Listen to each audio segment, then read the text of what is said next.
Hi guys! Welcome to my mini vlog. Eto ngayon time na bumisita sa atin dito sa Pilipinas si Karina. At dahil likas nga sa ating mga Pinoy na may mamabuting puso, tinanggap natin siya ng buong buo.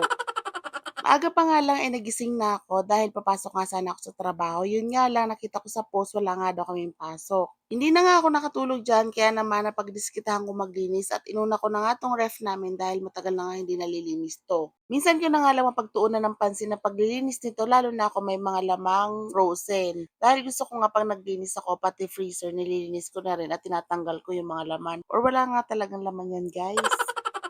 Mabuti na lang hindi ako natuloy mamalengke dahil kung nagkataon, inubos kong lutuin ang lahat ng laman niyan.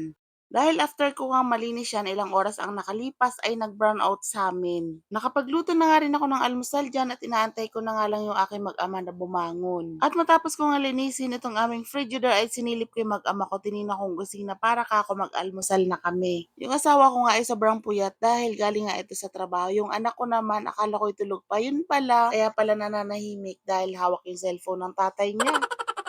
Maya-maya nga ginising ko na yung mag-ama ko dahil nung sumilip ako sa labas nakita ko napakalakas ng ulan at baha na nga dun sa may kalsada. Ang pinoproblema ko nga diyan guys dahil wala pa kaming ulam ng tanghalian at pati ng hapunan. O 'di ba hindi pa nga nag-aalmusal, tanghalian at hapunan naman ang iniisip ko.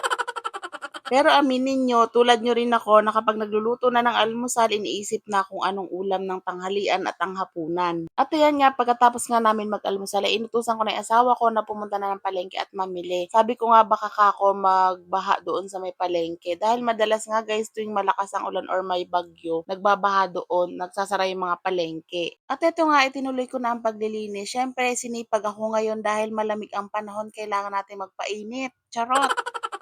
Hindi naman sa gano'n, pero kailangan ko na talaga maglinis dahil napakadumi na nga yung ibabaw ko ng ref, yung ibabaw ng lagayan ng pinggan at kung ano-ano pa. At pati na nga 'tong lamesa na props namin ay nilinis ko na rin talaga. Oo, props lang 'yan guys dahil pampasikip lang talaga 'yan diyan sa kusina kasi naman kumakain kami dito sa may upuan, hindi talaga diyan sa may lamesa dahil napakainit.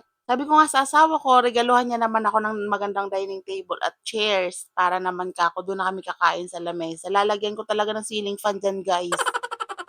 Habang nasa palengke nga yung asawa ko, naisipan ko na rin mag-vacuum dito dahil napakadumi na rin at daming alikabok. Alam niyo naman, hikain tayo. Ito namang anak ko, nagubad na dyan dahil gusto na nga daw niyan lumabas. Susunod siya sa tatay niya, maliligo siya sa ulan. Pero nagagalit nga ako. Sabi ko, hindi pwede dahil kakagaling lang niya at kakapa-check up lang namin nung karaang araw. Pero habang busy ako, nangulit nga nang nangulit. Kaya sinabi ko, sige, lumabas ka doon at maligo ka. Ayan, dali-dali nga lumabas at naligo. Na-stress talaga ako, guys. Ang inaalala ko nga diyan baka kako lumala yung ubo niya at hindi nga ako nagkamali dahil pagdating ng hapon hindi lang ubo kundi lagnat pa talagang inabot niya. Pagdating nga ng papa niya galing sa palengke, nakita niya anak niyang tuwan-tuwa samantalang ang reaksyon ng tatay niya talaga namang nagalit sa akin dahil ba't ko daw pinalabas at yung ubo daw. Nagpaliwanag na lang ako guys at sinisik ko siya dahil pareha sila ng ugali matigas ang ulo. Wala na nga nagawa ang tatay niya kaya naman maya-maya pinapunta niya sa CR para maligo na at magbanlaw. At ako naman nandito sa kusina ay lilinisin ko na 'tong mga problema ko dahil nga sabi ko may ulam na ayan lulutuin na natin guys para hanggang mamayang gabi wala ng problema. At sakto nga habang nagluluto ako nitong prito na 'to nag-brown out pa nga. Mabuti na lang mayroon kami ditong emergency light. Hindi, yung ilaw lang pala talaga guys na chargeable. Hindi pa nga namin na-charge agad yun, kaya naman chinarge ng asawa ko sa may motor. At eto nga naputol yung pagluluto ko.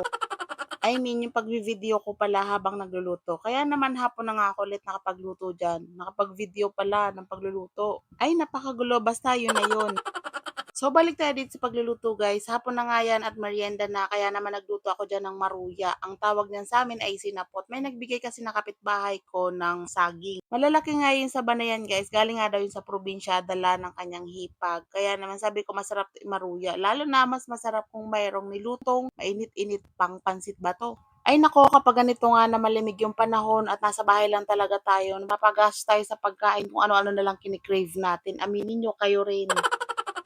At ayan nga, prepare ko na nga yung arena tapos nilagyan ko ng tubig at nilunod ko na rin yung mga saging na hiniwa-hiwa ko sa dalawa. Habang nga pinapainit ko yung mantika, ayan, lumafang muna ako dyan guys ng avocado na nilagyan ko na maraming gatas. O di ba guys, talagang gutom na talaga ako. Sabi ko sa inyo, kapag nasa bahay talaga tayo, hindi pwede tayong matunawan. Kailangan lagi may laman yung tiyan. Lalo lang ang aming kuryente diyan, tuloy-tuloy na ako sa pagluluto guys hanggang sa panggabihan niluto ko na rin para kako maliwanag pa, kakain na rin kami ng kanin. O siya guys, hanggang dito na lang ang aking kadaldalan, pagtiyagaan niyo na ang aking mga tsismis. Hanggang dito na lang, maraming salamat sa panonood.